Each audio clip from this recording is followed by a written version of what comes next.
maîtrise des nouvelles technologies. Grand 2, la maîtrise des nouvelles technologies, un élément clé de la puissance. Et voyons d'abord petit 1, les géants du numérique, une puissance économique. Bon, depuis les années 2000, des entreprises spécialisées dans l'Internet ou qui ont pour support d'activité l'Internet s'affirment comme des géants du numérique. On utilise souvent l'acronyme de GAFAM pour désigner Google, Amazon, Facebook, Apple et Microsoft.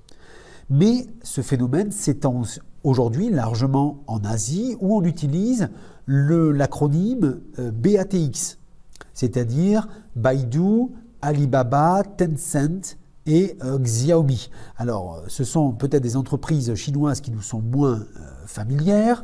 Baidu est le principal moteur de recherche en Chine. Alibaba, c'est le pendant d'Amazon pour le commerce numérique asiatique. Tencent est spécialisé dans les services en ligne, notamment les réseaux sociaux.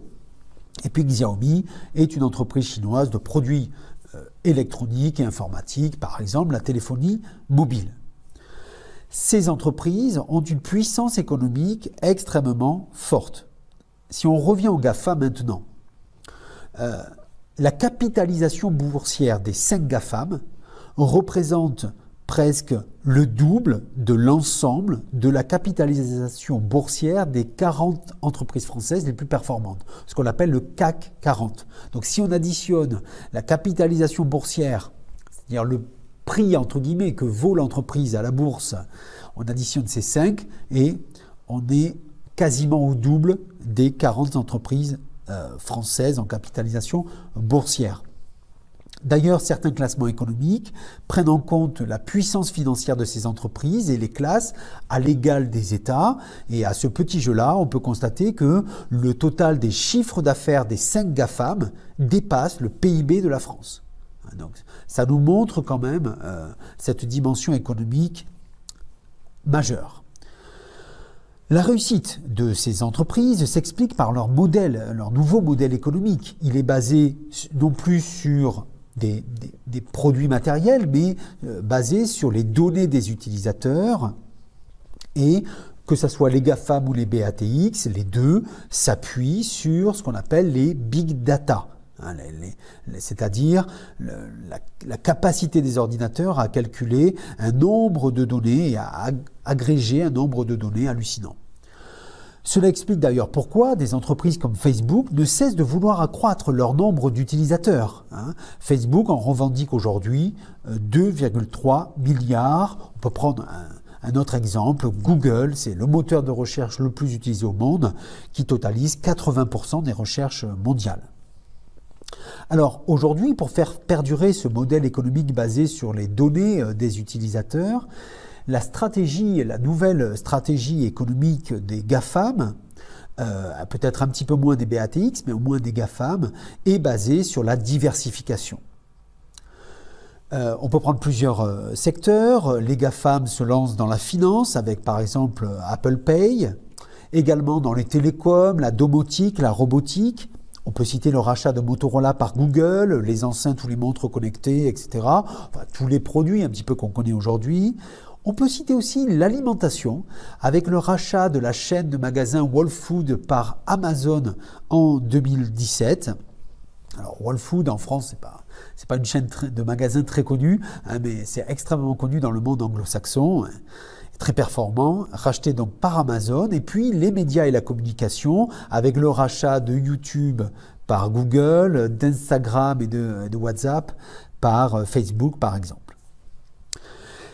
Au point de vue de la puissance, on peut noter petit 2 que les géants du numérique et les États entretiennent des relations déséquilibrées.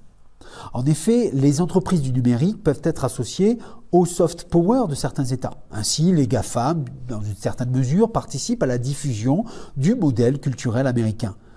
En Chine, les géants BATX se développent d'ailleurs sous la protection du gouvernement chinois qui interdit le marché chinois aux géants américains. Et bien sûr, en faisant ça, il laisse tous les utilisateurs aux BATX. Mais pourquoi on parle alors de relations déséquilibrées? D'abord, parce que ces entreprises se jouent des frontières en matière de législation. Les GAFAM qui répondent à la loi américaine sont par exemple propriétaires des données collectées sur les utilisateurs.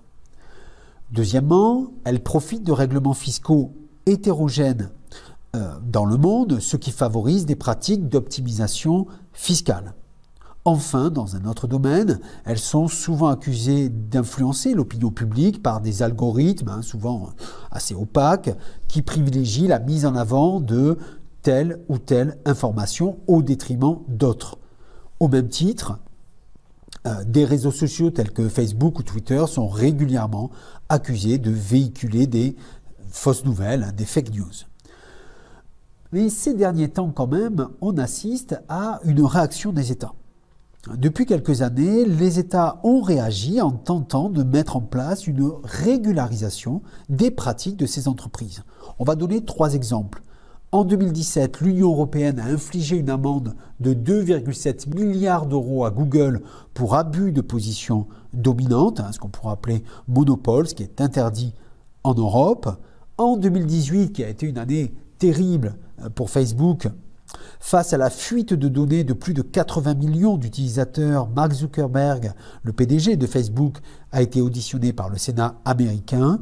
Enfin, l'Union européenne a voté en 2018 le RGPD, c'est-à-dire le Règlement général sur la protection des données, qui protège mieux les données des utilisateurs.